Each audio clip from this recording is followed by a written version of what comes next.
जी ने सोचा कि इसी पार्टी को जो कभी गांधी नेहरू के नेतृत्व में, सरदार पटेल के नेतृत्व में खड़ा हुआ था और जहां हम लोग रह करके समाजवाद का लौ जगाया था, इसी को दुरुस्त किया और वो आए कांग्रेस में शामिल हुए। इंदिरा जी ने पूछा, अचरज से पूछा कि चंद्रशेखर जी, मैं जानना चाहता हूं कि युवा तुर्क के चंद्रशेखर, गांव गरीब का प्रवक्ता चंद्रशेखर, मजदूर किसान का प्रवक्ता चंद्रशेखर, बेबाक चंद्रशेखर, समाजवादी चंद्रशेखर, आखिरकार कांग्रेस में क्यों आया?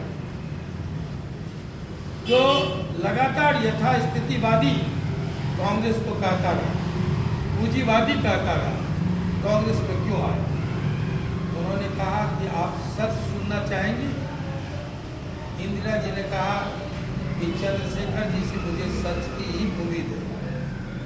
तो उन्होंने बड़ी बेबाकी से मादाम हिटलर चंद्रशेखर, जिसके सत्ता शीर्ष पर आने के बाद अगल बगल कोई चिंतक, कोई सही बोलने वाला नहीं रह गया था, चाटुकारों चापलूसों से घिर चुकी थी और चापलूसी पसंद करने लगी थी, उस मादाम हिटलर के सामने चंद्रशेखर जी ने कहा कि मैं कांग्रेस को बदलने आया हूँ। उसके चाल को, उसके चरित्र को, उसके स्वभाव को, उसके सिद्धांत को बदलने आया। इंदिरा जी ने पूछा कि अगर आप इस काम में विफल रहे तो उन्होंने कहा कि मैं कांग्रेस को तोड़ दूंगा। इतना साहस जो व्यक्ति राजनीति में रख सकता है, उसी की पुण्यतिथि पर हम आपको न्योता और निमंत्रण दे रहे हैं। तीसरी बात का मैं गवाह हूं। चंद्रशेखर जी 4 महीने के बाद जब कांग्रेस ने समर्थन वापस लिया, चंद्रशेखर जी की सरकार गिर गई। विश्वास मत पर अंतिम उनका भाषण बतौर प्रधानमंत्री, कांग्रेस के एक साथी ने प्रतिपक्ष के बेंच से तंज कसा, कहा कि इतिहास में, भारत के तंत्रात्मक इतिहास में चंद्रशेखर सबसे कम अवधि के प्राइम मिनिस्टर के रूप में जाने जाएंगे। चंद्रशेखर जी ने उठते ही तपाक से जवाब दिया कि एवरेस्ट पर लोग झंडा गाड़ने जाते हैं, घर बनाने नहीं। साथियों, वो व्यक्ति जिसको देखने के बाद उनके चेहरे पर पूरा हिंदुस्तान दिखाई पड़ता,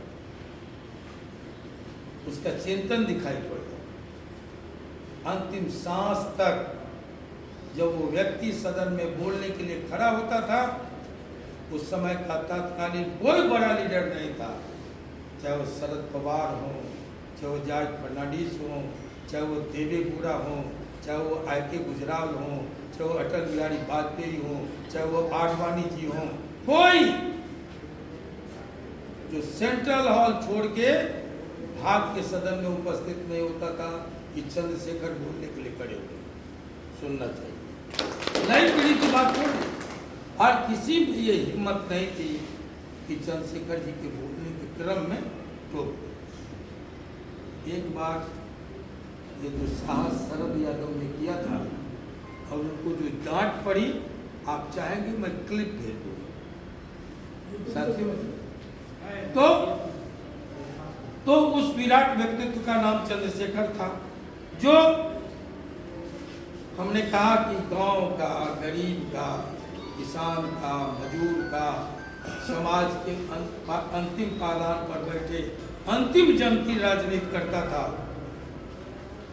और आज भावी पीढ़ी को उनके विचारों, आप जिस भी दल में हो, लेकिन उनके विचारों को जो आत्मसात करेगा, राजनीति में लंबी लकीर खींचेगा। इसलिए मेरा आमंत्रण है, निमंत्रण है, आप जो लोग सुन रहे हैं अधिकाधिक संख्या में आइए। हम इससे विस्तार में आपको चंद्रशेखर जी पर सुनाएंगे। बहुत सारे लोग आ रहे हैं। हरबंश जी उनके शिष्य रहे, लोक सभापति हैं। जीतन राम मांझी जी आ रहे हैं। राम बहादुर राय जी आ रहे हैं, जो आत्मकथा उन्होंने लिखी थी। राजेंद्र सिंह राठौर उनकी पाठशाला से निकले थे, 9 बार विधायक रहे, मंत्री रहे राजस्थान में, वो आ रहे हैं। अखलाक अहमद आ रहे हैं। मेरे जैसे अनगिनत लोग आ रहे हैं। अध्यक्षता लवली आनंद करेंगी और संचालन सादात भाई करेंगे। सबको मैं न्योता देने आया हूँ। यहाँ जो बिहार के लोग हैं वो जानते होंगे, मिथिलांचल के तो खासकर विशेष जानते हैं। हम लोग निमंत्रण, न्योता, आमंत्रण नहीं बोलते, हम लोग बोलते हैं हकार। तो हम लोग हकार देने आए। और हकार 2 तरह का होता है हमारे यहाँ। एक होता है घर जाना, घर के पीछे एक होता है सब जाना, चुलिया निवार। सब चूल्हा चौकी बंद कीजिए, सब आदमी आइए। हम लोग अपनी तरफ से अल्पाहार की भी व्यवस्था रखेंगे। आप लोग आइए, उनके विचारों को सुनिए और जितना बन पड़े आप साथ कीजिए। यही भारत के भविष्य के लिए, समाज निर्माण के लिए, देश निर्माण के लिए स्वाभाविक सिद्धांत है।